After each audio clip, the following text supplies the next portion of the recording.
Vamos a hacer análisis de esta situación. Adolfo Merlo se encuentra con nosotros también para hacer un poco el desglose de lo que ha sucedido la noche de este viernes en París, en Francia. Un gusto tenerlo. Gracias por su tiempo para Telesur. Muy buenas noches desde Madrid. ¿Qué tal? Gracias por compartir con nosotros este análisis. Hagamos un poco ese seguimiento que se realiza tras estos sucesos. Un 7 de enero donde se despliega todo ese aparato institucional de la policía, esos efectivos desplegados en este operativo tras ese primer ataque que se registraba en la revista Charlie Hebdo, recordemos, y después estos ataques simultáneos que se generan la noche de este viernes. El presidente ha dicho, François Hollande, que saben quiénes son y de dónde provienen, pero no ha identificado a quién específicamente se atribuye los ataques, pero sí los ha calificado de terroristas. ¿Cómo se hace la lectura, Alfonso, de lo que se refiere a esta declaración vertida por el mandatario francés? Bueno, aquí hay varias lecturas. La primera de ellas es que Francia en los últimos meses y especialmente desde las atrocidades terroristas en Charlie Hebdo había permanecido en alerta antiterrorista máxima. Esto quiere decir que las fuerzas del orden estaban en prevención y en anticipación de un atentado terrorista. ¿De qué magnitud? Pues sin duda de una magnitud grande y de un tipo espectacular en el método, como el que estamos viendo, por desgracia, esta noche en París. ¿Que el grupo estaba identificado? Seguramente las fuerzas antiterroristas, la gendarmería, los agentes especiales manejaban información en relación a algunas identidades de personas sospechosas por vínculos con el terrorismo, de determinadas organizaciones vinculadas a estructuras del Estado Islámico en Francia, pero no informaciones con la suficiente o el suficiente grado de madurez como para haber practicado detenciones previas. Por lo tanto, lo que tenemos que pensar es que cuando empecemos a conocer el nombre y los apellidos de aquellos que han utilizado un Kalashnikov o que han atacado con granadas porque aún lo desconocemos, o si ha sido con explosivos, o si han colocado un coche bomba, lo que me da la impresión de que vamos a ver es que todos son o han sido conocidos, viejos conocidos de las fuerzas del orden en Francia. Y esta es mi lectura sobre las palabras del señor Hollande.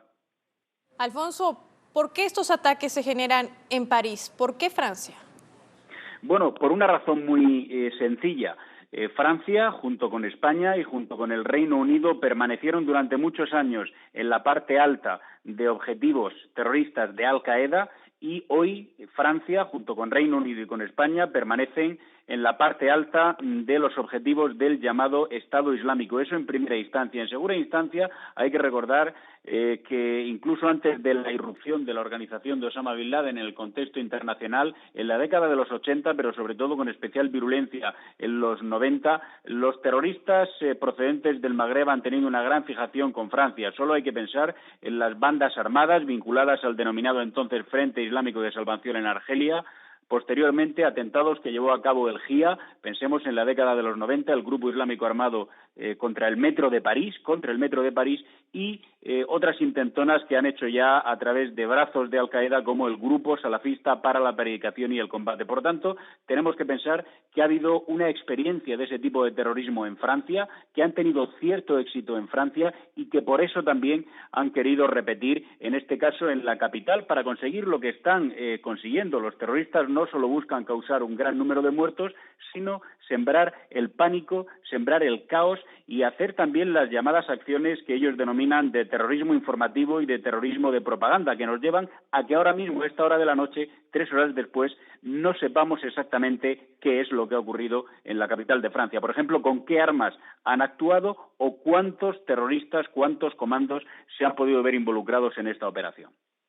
Son medidas que se asumen de emergencia. Seguridad de Estado, una de las frases que sin lugar a dudas marca esta jornada para Francia y para el presidente François Hollande. Cierre de fronteras y estado de emergencia. ¿Crees que serán suficientes en realidad para poder combatir a lo que él ha denominado terrorismo con estos ataques simultáneos? ¿Qué otras medidas podrían asumirse? A esta hora hay una reunión de emergencia también con sus ministros.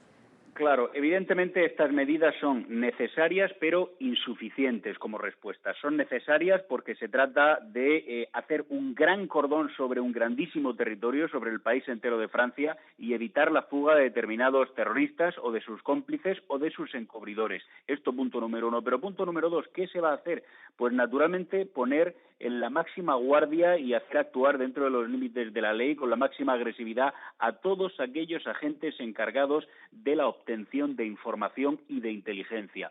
No solamente para determinar quiénes han sido los que se han implicado en esta cadena de atentados, sino quiénes pueden estar implicados preparando, planificando futuras cadenas de atentados. Y esto lo tiene que hacer Francia ineludiblemente con la colaboración de las principales fuerzas antiterroristas en Europa, que son las italianas, las británicas, que son las españolas y que son las alemanas. Y esto ya se está haciendo desde este mismo instante, la recopilación de información para ver qué tipo de acción concertada se puede llevar a cabo contra las células yihadistas que estén más o menos durmientes o más o menos en actitud de atacar. Lo que quiero decir con todo esto es que no tenemos que descartar en absoluto que en las próximas horas veamos alguna redada antiterrorista fuerte. En París, alrededores e incluso en otros países europeos de células que seguro, que con toda seguridad o con toda probabilidad, células que en otros países están conectadas con las que esta noche han operado de forma muy desgraciada en París.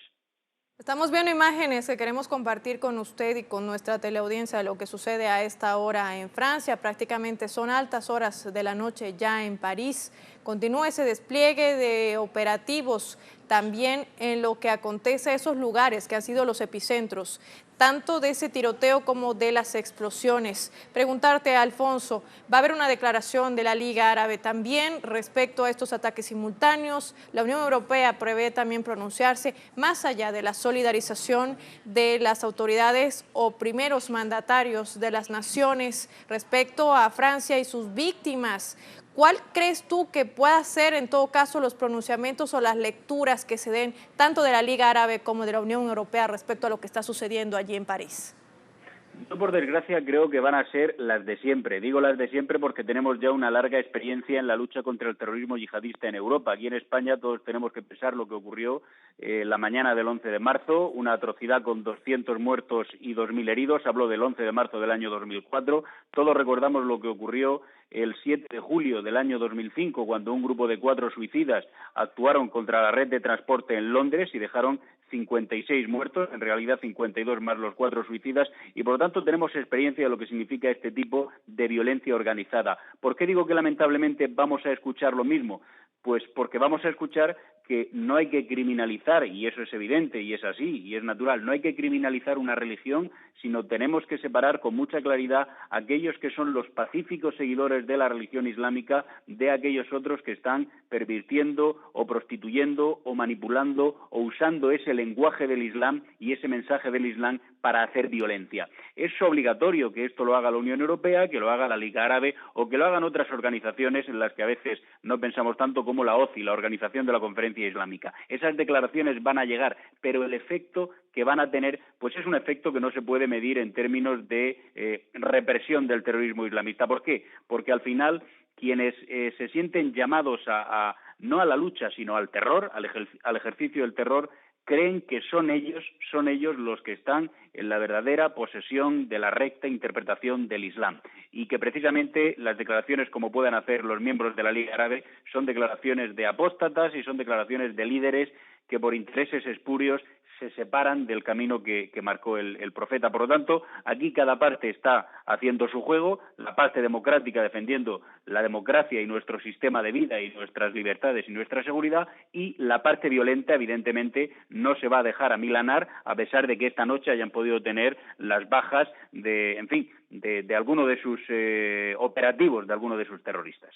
Queremos agradecerte, Alfonso Merlos, por haber